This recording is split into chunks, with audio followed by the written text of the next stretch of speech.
Did you know that in the latest One Piece chapters, a skeleton musician who has been sailing for over 50 years is about to go face to face with one of the 5 most powerful beings on the planet? Not Luffy, not Zoro, not Sanji, Brook.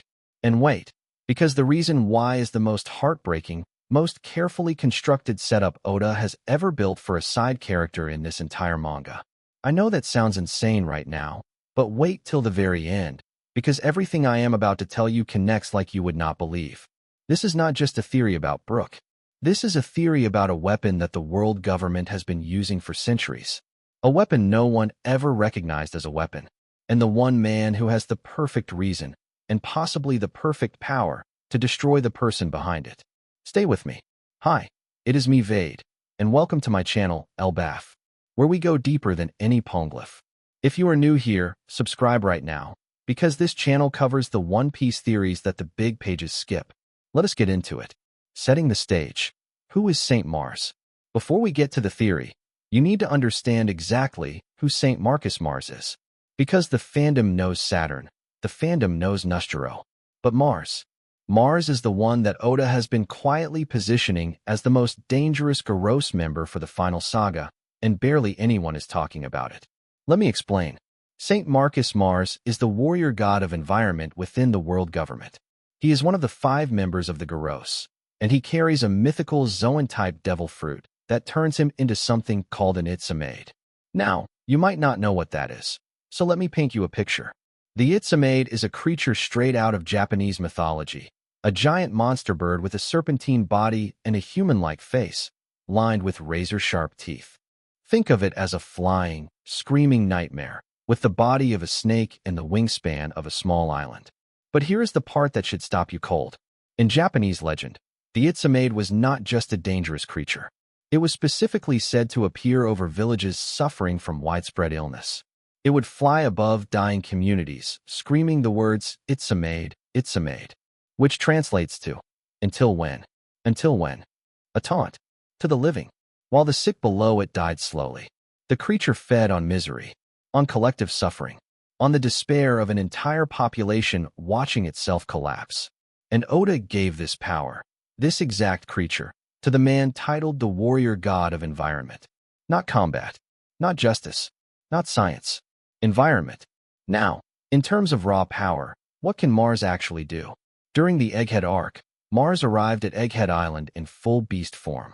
He pierced through the frontier dome, a defensive barrier designed to stop anything without slowing down. When the island's automated laser systems opened fire on him, he was not fazed. He can fire a concentrated energy beam from his mouth, powerful enough to destroy metal structures and ignite flames that can burn giants. He can fly at speeds that cover vast distances in seconds. He has Conqueror's Haki. He has regeneration. And like all 5 elders, he appears to be effectively immortal. Saint Saturn, the elder confirmed dead in recent chapters, was replaced, proving even death does not permanently remove a Gorosei member from the board. You won't believe what I am about to say next, but this man, this immortal, regenerating, environment-controlling, mythological death bird, was personally present at the destruction of a kingdom called Esperia, where Brook served 60 years ago. Section 2. Esperia, the kingdom Oda built to break your heart. Let us talk about Esperia. Chapters 1183 and 1184 gave us the start of Brook's flashback, and it is stunning. Esperia was not a warring nation. It was not a kingdom of pirates or fighters. It was a kingdom built entirely on music, instruments, performance, trade built on sound. The entire economic backbone of the country revolved around their craft. And Brook, 60-plus years ago, long before the Rumbar pirates, long before the Grand Line, Brook served as the leader of the royal battle convoy under King Reuven. He was personally sworn to protect the royal family, specifically the princess, a girl named Shuri. Now here is what chapter 1184 tells us happened next. Queen Kindel left Esperia. The chapter confirms she had a meeting with a member of the Gorosei, and the implication is clear. Kindel was being pressured, coerced, or recruited, pulled into the orbit of the world government. And then, a fog came. A mysterious fog swept across Esperia. It ruined the instruments. The very materials the kingdom's economy depended on, corroded, damaged, destroyed. Citizens started falling sick. A slow, quiet sickness, not battlefield wounds, not a sudden plague, but a grinding, low-level collapse of health across the entire population. And because they were sick, and because their economy was shattered, they could no longer pay the celestial tribute to Mary Geos. And that is when the world government moved in. Now, I want you to sit with that timeline for a moment. Economy destroyed, check. Population weakened, check. Legal pretext to intervene created, check. I know this may not make sense just yet, but hang till the end, because the next part is where this theory locks in completely. Section 3. The Bioweapon Theory. Here is the core of what the fans on X and Reddit have been debating since Chapter 1184 dropped. That fog was not weather. Think about what it did. It did not just roll in and roll out. It targeted the specific materials that Esperia's instruments were made from. It made people sick at the same time, in the same territory. And it conveniently created exactly the legal condition the world government needed to justify occupying the kingdom. This was engineered. The world government has a warrior god literally titled the God of Environment. A man whose Zoan form is a creature from mythology known for appearing over villages being destroyed by illness. A man who is confirmed, by Chapter 1184 spoilers, to have been present in the room with King Reuven at the moment Esperia fell. Mars did not arrive after the crisis. He was there as it happened. The theory is this: the fog was a weapon, a biological or chemical agent designed to corrode Esperia's instrument materials and simultaneously weaken its population. Not enough to kill everyone outright. That would leave evidence. Just enough to make them economically unviable, to make them legally forfeit. And then the world government walks in, not as conquerors, but as creditors collecting a debt. This is cold. This is surgical. And this is something the Gorosei would absolutely do. We have seen them do it before. O'Hara was not just destroyed. It was set up to look like a radical fringe of scholars that needed to be stopped. The Buster Call was framed as a necessary measure. The fog on Esperia served the same purpose. Give the kingdom enough rope to hang itself with. Then show up and call it mercy. And if you want one more piece of evidence, the Itsumade's name literally means until when. A creature that circles dying villages and taunts the living with the question, how much longer will you suffer? Oda did not pick that mythology by accident. He never picks anything by accident. If this video is making you look at Esperia differently, smash that like button right now. I am serious. The algorithm only pushes this to other One Piece fans if you engage, and I want this theory to reach people. Drop a comment below. Do you think the fog was a deliberate weapon, or is this just weather that happened at a bad time? Let me know what you think. Section 4. Domi Reversi, the second weapon. The fog crippled the kingdom. But the fog alone was not enough to break it completely, because King Reuven refused. Chapter 1185 spoilers, and this just dropped days ago, confirmed the most devastating panel in Brook's entire flashback.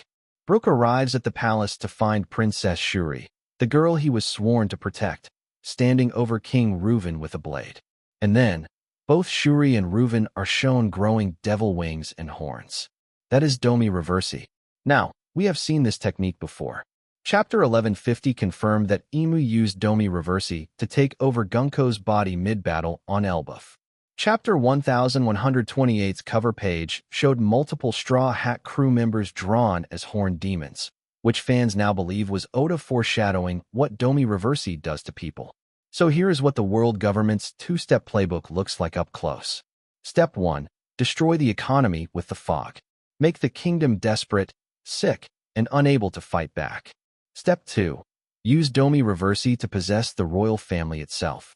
Force the king's own daughter to become the weapon that ends his reign. And Brook, the man sworn to protect Shuri, watched it happen. Unable to stop it. Unable to fight something that wears the face of the person he was supposed to save. Shuri did not betray King Reuven. Shuri was used against him. By the same force that sent the fog. By the same man who was in that room. And that little girl, possessed, weaponized, her loyalty turned into a murder weapon, grew up. She grew up to become Gunko, the Holy Knight, the same woman who is right now, in the present timeline, holding Brook's crewmates captive on Elbaf. The world government did not just take Esperia. They took her. They took the person Brook failed to save, and turned her into an instrument of the same organization that destroyed everything she loved. That is the cycle Oda built. Section 5. The O'Hara Parallel and the Void Century Connection. Here is where this stops being Brook's personal story and becomes something much larger. The pattern we just described, economic crippling, legal justification, direct possession, is not new in One Piece. 800 years ago, 20 kingdoms united to destroy the ancient kingdom. We still do not know exactly what happened, but the poneglyphs tell us that whatever it was, the world government buried it so completely that even knowing it existed is considered a capital offense. O'Hara was destroyed because its scholars were getting close to understanding the truth. Not because they were dangerous, because they were close. And here is the chilling thing about Esperia. An entire kingdom built on music and instruments. Brook mentions that Esperia no longer exists. It is gone from the map. It is gone from history. Why would a music kingdom need to be erased? Unless Esperia's instruments, or the knowledge embedded in their craft, contain something the world government could not allow to survive. Music as a carrier of memory. Music as a recording of events. The same way poneglyphs record history in stone. What if Esperia was encoding it in sound? This is speculation, but it fits. And it would explain why a Gorosei member personally oversaw its fall, rather than sending an admiral or a celestial dragon subordinate. Mars was there because he had to be certain it was done right. The fog was the weapon. Domi Reversi was the execution. And the erasure of Esperia from history was the cover-up. Oda has built a miniature void century inside Brook's backstory. And Brook, the only person alive who witnessed it, is standing on the island where the man responsible has just arrived. Section 6. Brook versus Mars. Why it makes perfect sense. Now let us talk about the fight that the fandom is starting to see coming. Fans on X have been pointing to a CBR theory that is gaining serious traction. The argument is that Brook and Zoro may be the two Straw Hats most uniquely equipped to damage the Gorosei, because of a technique tied to swordsmanship. In the Alabasta arc, Zoro's master told him that a true swordsman can reach a state where they can cut nothing. A state of clarity so absolute that the blade passes beyond the physical entirely. Fans believe this is the ability to cut a person's soul. And the Gorosei, with their regeneration, their apparent immortality, their Zoan bodies, may only be truly vulnerable to attacks that reach the soul level. Brook, as a swordsman, has already crossed this threshold in a completely different way. His entire devil fruit existence is soul-based. His powers literally operate on the level of the soul. He can freeze enemies with the chill of the underworld. He can separate his soul from his body. He has existed between life and death for over 50 years. And the Itsumade, Mars's creature, in Japanese mythology, was slain by a hero's arrow that pierced it mid-flight. CBR flagged this months ago. The Straw Hats have a skilled sniper, but the mythological detail matters. The Itsumade was brought down by something that bypassed its physical form and reached what was underneath. Brook's soul-based powers may be the precise counter to Mars's Itsumade form. And beyond power system theory, the narrative reason is airtight. Mars was in that room. Mars watched Esperia burn. Mars oversaw the fog that destroyed Brook's first home before he even found his crew. Mars, or at minimum the Gorosei operating under Imu, created the exact mechanism that turned Princess Shuri into Gunko. Brook has been sailing for 50 years carrying the grief of two separate losses. The Rumbar Pirates. And, we now know, Esperia. If Oda gives Brook his moment, if the skeleton musician with the flower in his skull finally gets to stand in front of the architect of everything he lost and fight, that is not just a hype battle. That is 60 years of pain finding the right address. Section 7. The Mars traitor angle. Here is one more layer, and this one is genuinely uncertain, but worth discussing.